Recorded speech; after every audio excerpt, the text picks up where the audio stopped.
A little bit about what's going on with your mouth. Well, with the dryness going on up in that upper part, I've got quite a few teeth that are not in too good a shape, and it's time to do something and get them pulled out and put in the zirconium teeth. There you go. Good, great. Big smile. Great. Head down just a little bit. Big smile. Good. Okay, Mr. Mosier, tell us a little bit about your post-op experience from your implants and your hybrid conversion.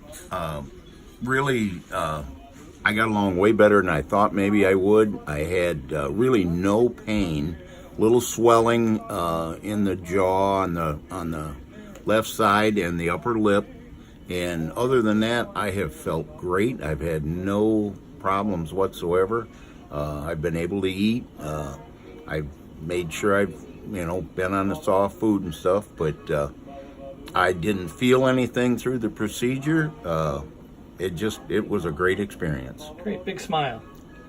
Awesome. All right. Thank you so much.